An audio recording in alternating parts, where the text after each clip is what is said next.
On the far eastern edge of Canada, where the roaring Atlantic Ocean bites into the rugged coastline of Nova Scotia, stands a city forged through storms, war, hope, tragedy, and sheer survival.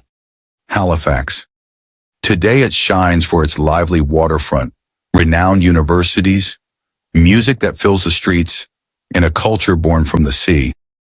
But beyond that modern skyline lies a story carved deep through time, a tale of empires clashing, explosions that shook the earth, waves of immigrants searching for new life, and a spirit that refused to break.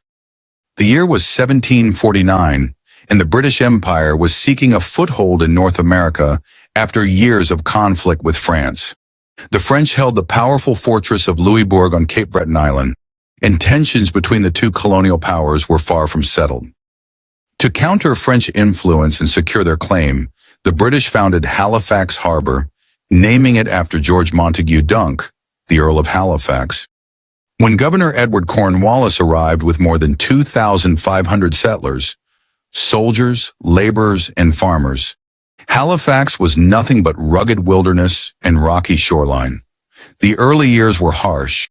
Winters were brutal, food was scarce, and conflict with the Mi'kmaq people, who had inhabited the region for thousands of years, escalated under British expansion policies. Yet the settlement endured.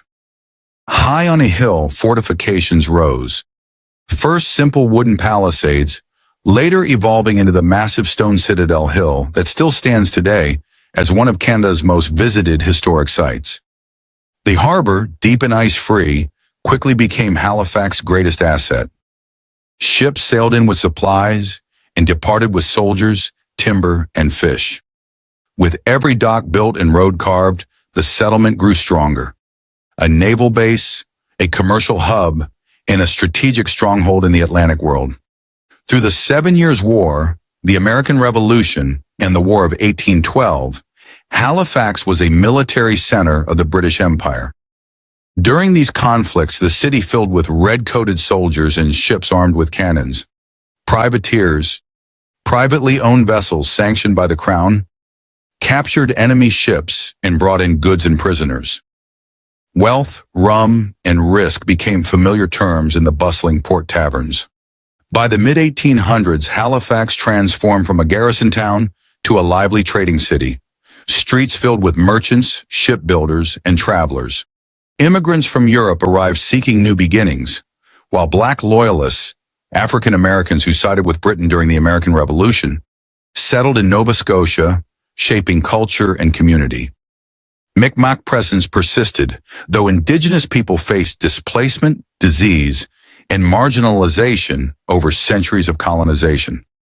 In 1867, Halifax became part of the new Confederation of Canada.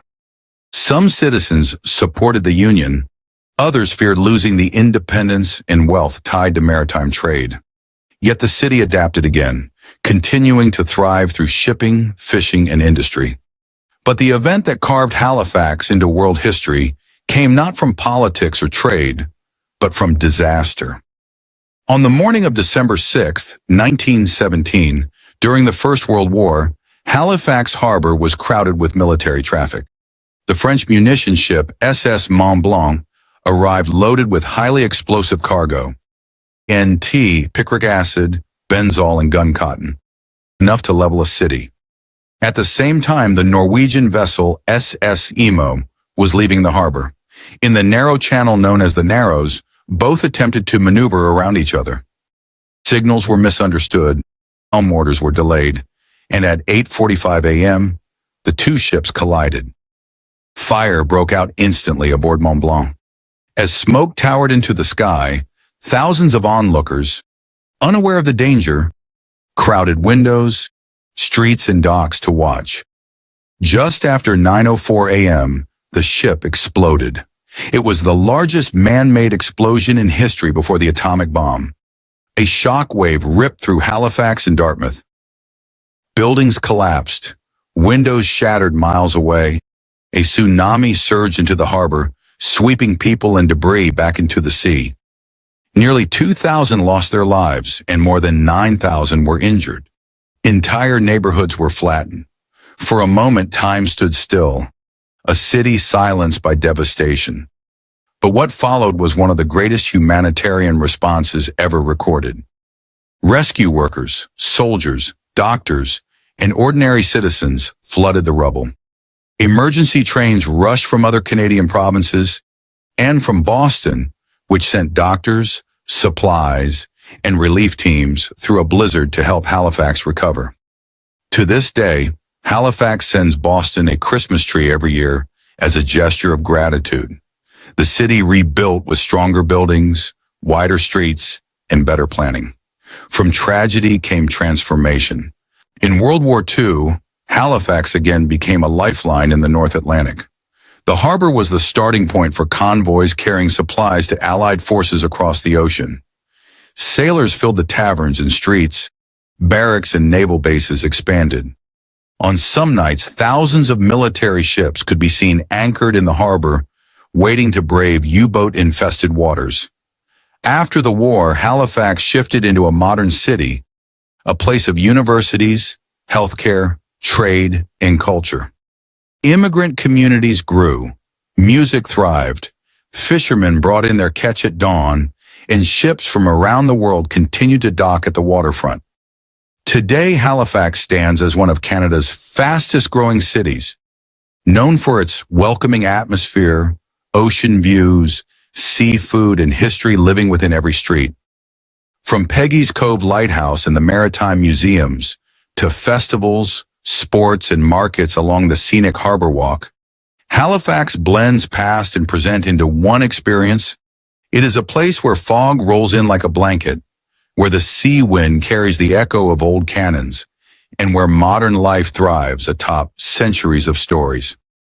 Halifax is not just a port, not just a capital. It is a survivor, a city born from imperial ambition, strengthened by trade and war, scarred by catastrophe, rebuilt with compassion, defined by the sea. Its story continues, written by sailors, students, families, artists, immigrants, and generations who wake each day to the sound of waves on the rocks.